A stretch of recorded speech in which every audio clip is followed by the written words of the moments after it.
HIV? I have this announcement to give you now. Don't worry. Just like that. I prophesy over you. I'm not prophesying your healing. 25 years after, if Jesus tarries, you shall still be here answering my amen.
Holy Spirit, we thank you.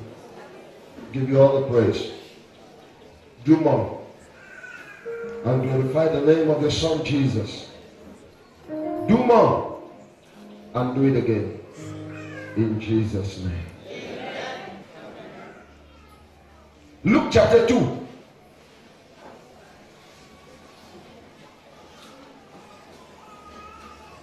We'll begin around verse 40. I think 40 to 52 or so. Just let me read from here.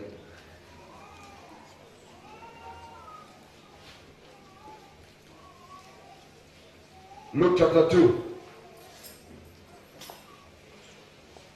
Are we ready for the word? Are we preaching a very radical message this morning? So get yourself ready. And the child grew and waxed strong in spirit, filled with wisdom, and the grace of God was upon him. Now his parents went to Jerusalem every year at the feast of the Passover. And when he was 12 years old, they went up to Jerusalem after the custom of the feast. And when they had fulfilled the days, as they returned, the child Jesus started behind in Jerusalem, and Joseph and his mother knew none of it. But they, supposing him to have been in the company, went a day's journey, and they sought him among their kinsfolk and acquaintance. And when they had found him not, they turned back again to Jerusalem, seeking him. And it came to pass that after 3 days they found him in the temple, sitting in the midst of the doctors, both hearing them and asking them questions. And all that heard him were astonished at his understanding and answers. And when they saw him, they were amazed. And his mother said unto him, Son, why hast thou thus dealt with us? Behold, thy father and I have sought thee sorrowing. And he said unto them, How is it that ye sought me? Wist ye not that I must be about my father's business? And they understood not the saying which he spake unto them. And he went down with them and came to Nazareth and was subject unto them. But his mother kept all these things, all the same, in her heart. And Jesus increased in wisdom and stature and in favor with God and man. I want to read verse 49 again. And he said unto them, How is it that ye sought me? Wist ye not that I must be about my Father's business? The passage we read is talking about Jesus 12 years. The age 12 years. And they went up for a feast. Reaching in the feast, Jesus entered into the temple because according to Jewish culture, at 12, a male child reported in the temple and began to study, read the Torah, read the law. And this is Jesus at his own time. He did not only come to read, he sat with doctors, scribes and Pharisees, learned people, and was asking them questions and answering their questions to the neck. And the people were amazed. And here comes his mother and father. Jesus, we have been looking for you. The first thing I take note in this passage, thank you Holy Ghost, is that when they left him, they went a day's journey. But in seeking to get him back, it was 3 days journey. Does that drive home anything in your mind? They lost him one day and they took note. They sought him to regain him for 3 days. And when they came and met him in the temple, they said, how have you dealt with us like this? And Jesus said, don't you know that I must be at my Father's business? Don't you know that I must be at my Father's business? What is business? What is business? To me, business is any investment or input that produces a profit or an output. Business is any investment that produces a profit. Any input that generates an output is business. I must be at my Father's business. Please confirm with me, is that the definition of business? Or does that look like one? The question I have to ask you this morning is, what has this transaction or this discussion, where does money, where does profit comes in for Jesus to say, I must be at my Father's business? I want to preach on a message I titled, Church is Business. Get your notebooks. Oh, yeah. I don't have some persons here who are excited. I say I want to preach on a radical message. Church is business. Tell your neighbor, church is business. Oh, if that neighbor is not responsive, to look at 2-3 persons and say, church is business. Church is business. You know, God has anointed me to knock off philosophies. Knock off lying philosophies, manipulation. Church is business. I was moving somewhere. I think I entered in the police station, and then I was talking with a policeman. He one of my Christians, and we're trying to talk some things, and then he said, Pastor, no, now that you collect all the money. And then I just asked him, I said, how much you used to give when you go to church? I'm sorry that I just had to look at him because he was challenging me and telling me, church is business. Church is business. When he said, no, now that you collect all the money, I told him, I said, all the money. He said, plenty money there for church. I said, sir, all the days when you go to church, how much you used to give? If you try 25, 50, you offended. He started looking at me, and then he said, church is business. I said, you are right. Church is business. My father's business.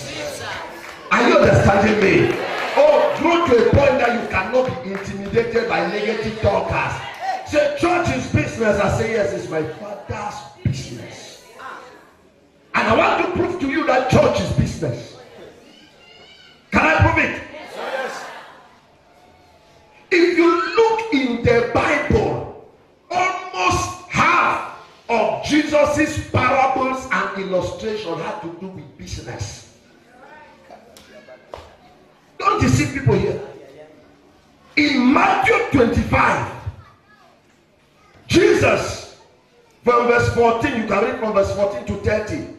Jesus told about the parable of the man who had 3 servants. He gave one 5 talents, the second one 2 talents. Talent is money, it's not football skill. Are you understanding me? Gave the other one, and the one with 5 talents did business and brought back other 5. The other one with 2 brought back other 2. The one with 1, when I'm buried it, the man offended. The man verse. If you took my money and put it in the bank, I would have had interest. It was a parable that Jesus gave. Jesus spoke about money. I know you call money mammon. Not so. They say money is mammon. But I'll shock you. Jesus said, use mammon and make friends. Take that thing you call mammon. Make friends. Make big relationship. The day it fails, those friends can receive you and help you. Amen. That is when he said, the sons of the world are more wiser than the children of light. Some of you here, look. To prepare for old age better while you are still young like this, be kind to people, give, help people. Are you understanding me? There is a way, electronically or otherwise, that thing works back at old age. People will take care of you. Are you understanding me? If you help people at old age, they did not take care of you. Exception is not the rule. You are just an exception. The normal rule is that when you take care of people, they will take care of you. Can somebody say amen here? So Jesus spoke that parable in Mark 13 or Matthew 13, 44 and 45. Anybody fast readers? Please, I want to work up something. Matthew 13. Again, the kingdom of heaven is like unto treasure. Jesus wants to illustrate the kingdom of heaven. I mean heaven. He did not say the kingdom of God. See the kingdom of heaven. The which when a man had found, he hid it. Take it again. Again, the kingdom of heaven is like unto treasure hid in a field. Treasure, ego, money, hid inside a field. The which when a man had found, he hid it. When a man has found, he does what? He hides. The treasure was hidden. He found it. He covered it. And for joy thereof goeth and selleth all that he had. For joy, he did not tell his neighbor. He went and sold all that he had. And buy that field. And buy that field. Is that not business? Has it not be business that? Read Mark 36 or Mark 8, 36 and 37. We used to look at that scripture from another light. Let me show you in another light. For what shall it profit a man? What shall it profit a man? This is talking about profit here. If he shall gain the whole world. If he shall gain the whole world. And lose his own soul. That is a business illustration. Jesus wants to show you the value of soul. He used business language. What shall it profit a man profit to gain the whole world. And then he says what? Or what shall a man give in exchange for his soul? Trade by barter. If you want no economics, commerce, accounting, and all the rest, go to the Bible. The things are there. Hallelujah. Amen. Jesus' majority or many of his parables had financial transaction, business mindset in it. He's talking about kingdom of heaven, yet linking it to money. How is church business? I have said church is business. Go out and tell every critic who criticizes the church and say church is business. When they say church is business, nothing that they're criticizing our church. They say church is business. No, church is not business. Who told you that? Church is business. I will show you. The ultimate goal of business is profit. Yes. Is that true? Yes, sir. The ultimate goal of the church is profit. The ultimate goal of the church, whether an assembly like this or the body of Christ, is profit. Somebody say profit. Profit. I'll prove it to you. John 3:16. For God so loved the world that he gave his only begotten Son, that whosoever believes in him should not perish but have everlasting life. Hebrews chapter 2 verse 10. Hebrews 2:10. Yes. For he became him for whom are all things.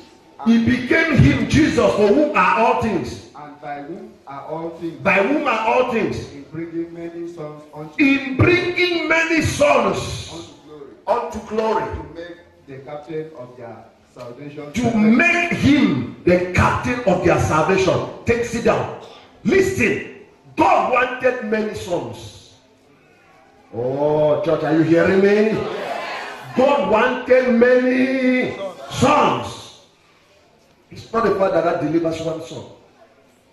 He took his only begotten son and sacrificed him for the gain of his son and many sons.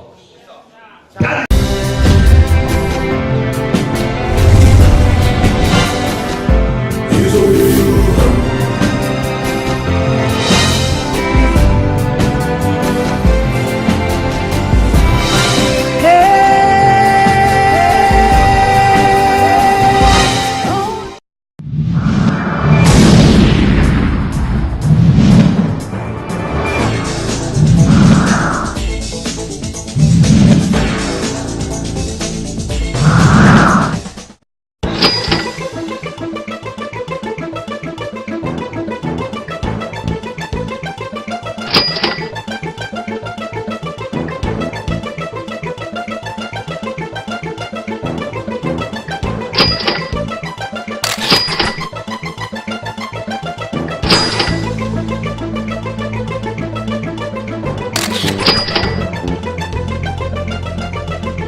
take sit down.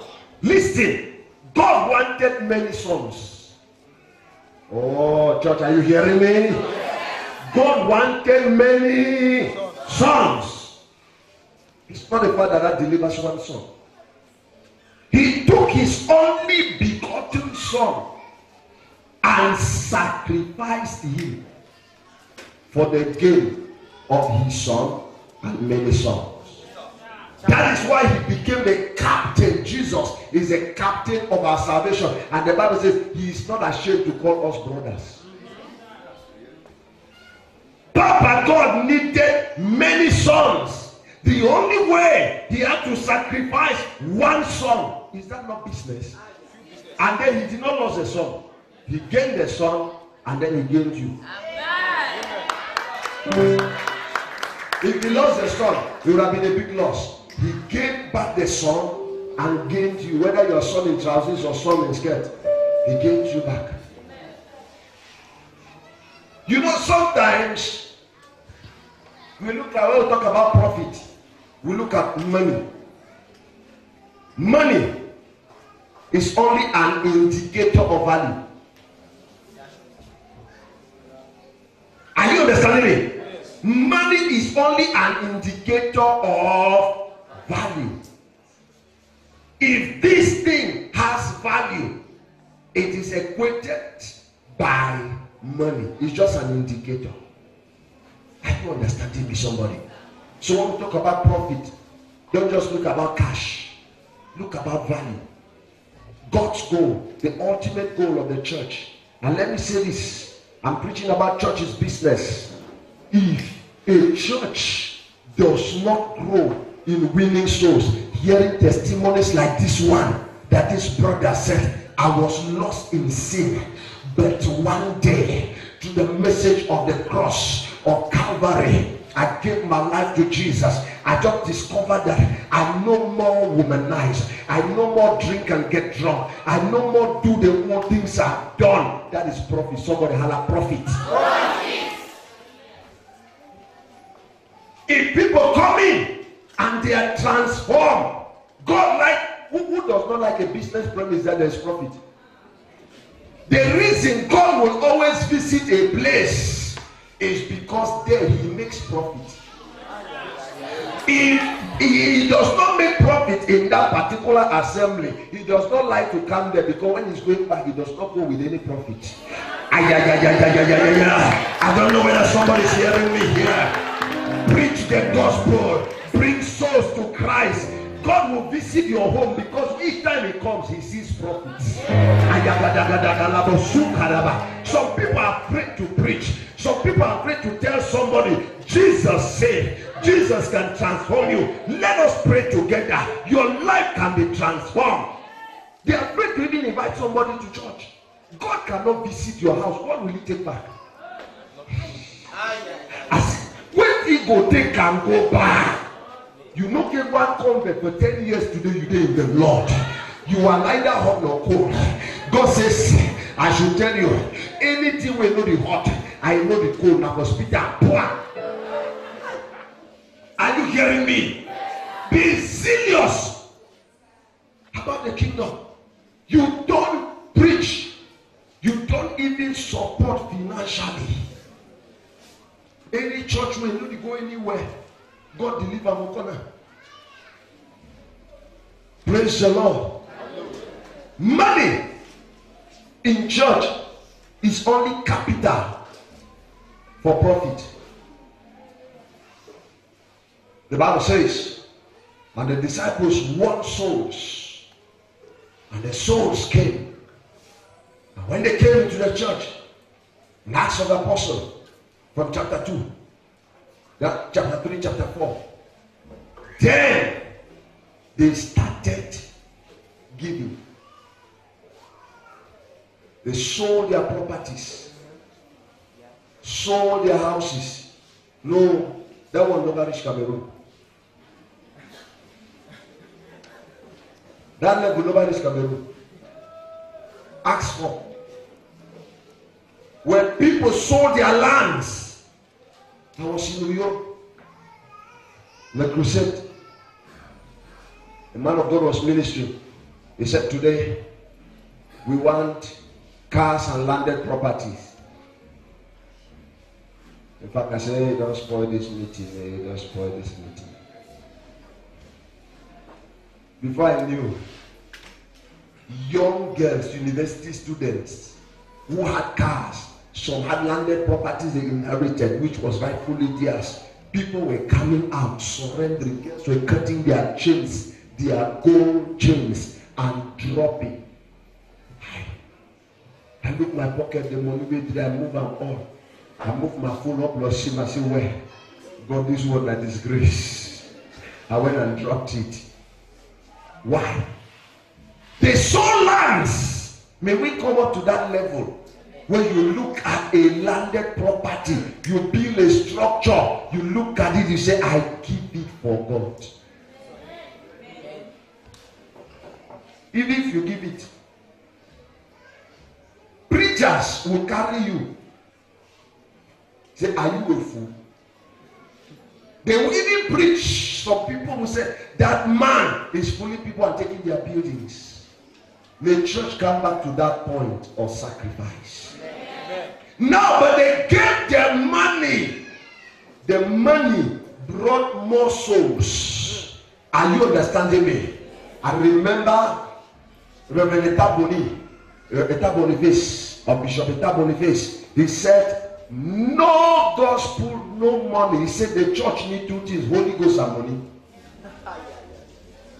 Check it anywhere.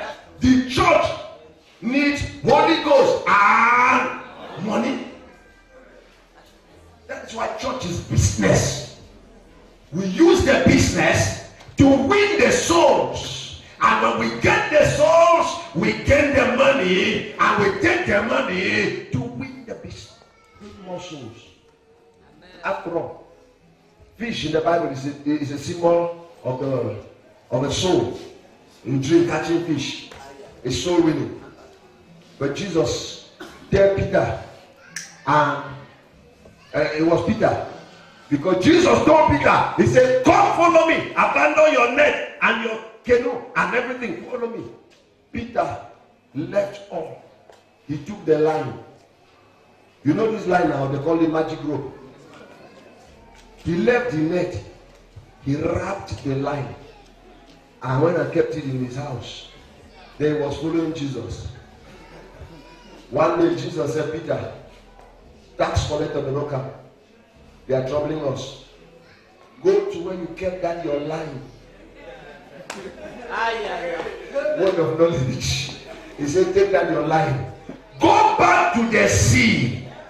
Draw. When you get the first fish, press his mouth. Come for me. When you win souls, are you understanding me? You did not go for the money, you went for the souls. But when God gets a man's heart, he will get his money. Are you understanding me? When God gets a man's heart, he will get his money. Church is business. God's business, because every fish has money in his mouth. Even though some, they vomit it easily. Others, you need to press. Hello. You need to press. Just put small press. Let the money come out. Hallelujah. Church is business. Number 2, every business targets resource persons for labor. Every business targets resource. This church, are you hearing me? Every businessman, proprietor of a business, every CEO of a business is targeting resource persons, people that have value. Go back to the scripture. I will show you some crazy things here. God is that kind of a person. He targets key persons, then he catch all others. Except you say you are all others. But if you are a key person here, can you say amen? God targets key persons, then he bring all others. Can I prove it to you? If there was no Joseph of Arimathea, who was one for Christ, who would have gone to speak with a whole Pilate? Where was Peter the miracle worker? Don't disappear. Now small girl asks and say, hey, your face fever, and say, hey, your mama. Who tell you? That man no sabi. The guy who removed collars cut somebody's ear. There before his little girl, he denied Jesus. Where was Bartholomew? But it took big man to talk to big man. Joseph of Arimathea went to Pilate and said, you see this man? He's a son of God. He said, Pilate, it's last time it's long we last talked, and as rulership. He said, it's long I've really seen you. What brought you to my palace? He said, that guy. Hey, are you a member of that church too? That guy they crucified. He said, you don't know. Don't mind these people. They give you a wrong report about that guy. That guy is a savior of the world. Pilate said, no doubt. My madam said, tell me. Say she had been having some dreams. And they talk, big man talk. He said, go remove her for cross. Where is Peter? Where is James and John? Read Luke chapter 8. I will show you Jesus' supporters in ministry. Who has an amplified Bible? Read Luke chapter 8. Read verse 3. Amplified Bible. Can I teach you Bible here? Oh, yeah. Luke chapter 8. Anybody with an amplified Bible? Verse 3.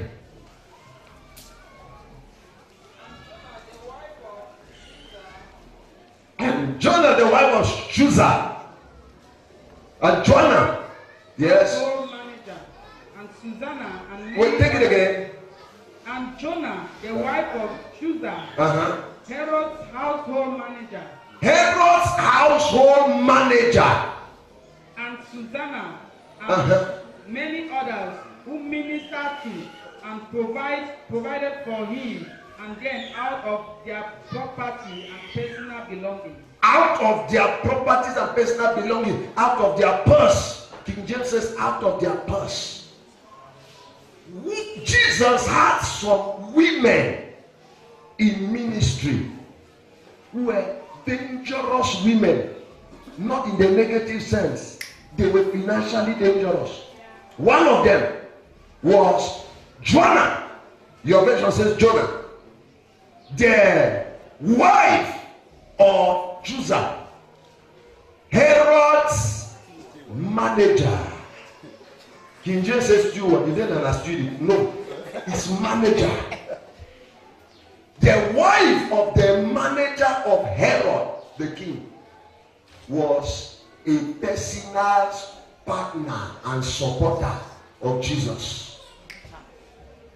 The wife of Mary Magdalene, even though you are only seeing the section that they cast out demon from her head, she was a businesswoman. When they cast out those devils, she supported the ministry from her purse. No doubt she broke the alabaster box of costly oil, and Judas costed the oil.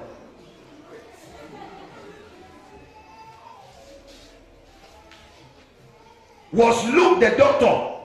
Luke, the writer of the book of Luke, was a medical doctor.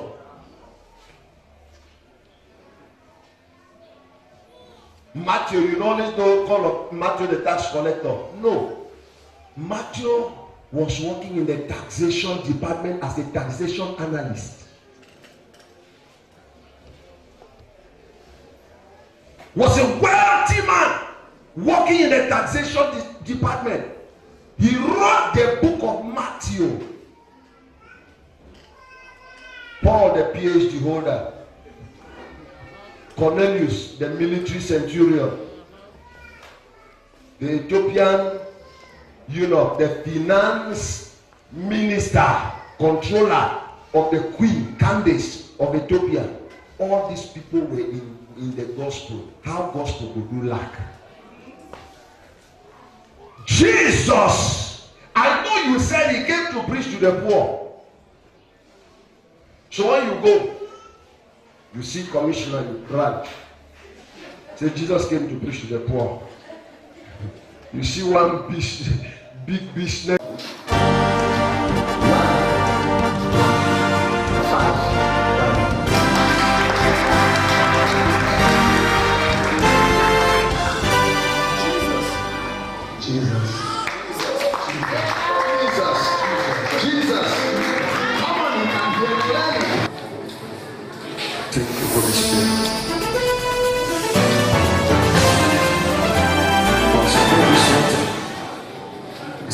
Choice. You devil of blindness, go in Jesus' name. You devil of blindness, get blind eyes. Look at me. Look at me. Follow me.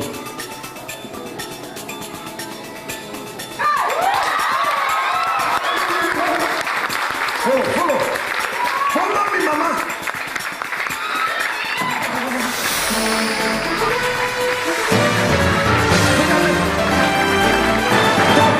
Touch me. Hey. The law is gone. Yes. This guy talked the same way since he was born. He's dedicated to me. I was having to do the eye conference by opium. And I can see. Wait.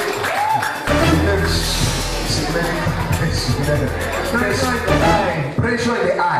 Yes. So you interviewed and said, what could he not do? He could not see. You will not see. Touch my head. Touch my nose.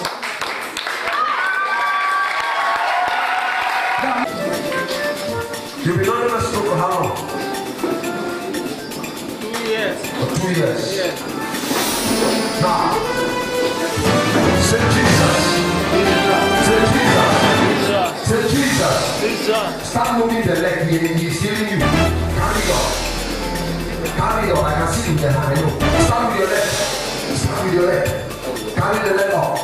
Carry the leg up. Carry the leg up. You came with a walking cane. You can walk without that cane. First walk. Start it. Take hands like this. Walk out without that cane. Walk out without that walking stick. Walk out. Go for that play with that sister. Baby. Walk out. Walk out. Walk out. Carry the head behind it. Ignorant others. Papa, you can run. You can walk faster than that. You can walk faster than that. Jesus is healing you. Turn. Follow me. Follow me. Follow me. Follow me. Encourage this miracle. Encourage this miracle. Encourage this miracle. Encourage this miracle. Do like this, like a soldier. Do like that, like a soldier. It's getting better. It's getting better. It's getting better. It's getting better. It's getting better. All of you there.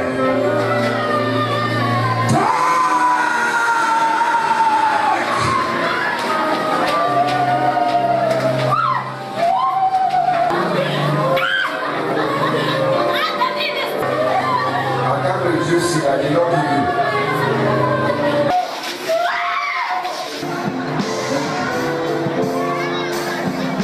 Now, when you are moving, there are vibrations, spiritual vibrations that are emanating from your body in the realm of the spirit, destabilizing and purifying your atmosphere. I don't know how to explain it. The realm of the spirit, Lord has a bright light that is seen. Those who operate in the esoteric realm, in the realm of darkness, in the cosmic realm, they see this light. A man that has more love has a brighter light. Holiness is also a very top vibration. Holiness rules because it's a top nature of God. God is holy. Amen. In the realm of the spirit, everything that is on earth has a replica in the realm of the spirit. A negative vibration, hate is a negative vibration. Hate, unforgiveness, bitterness is a negative vibration. Are you understanding me?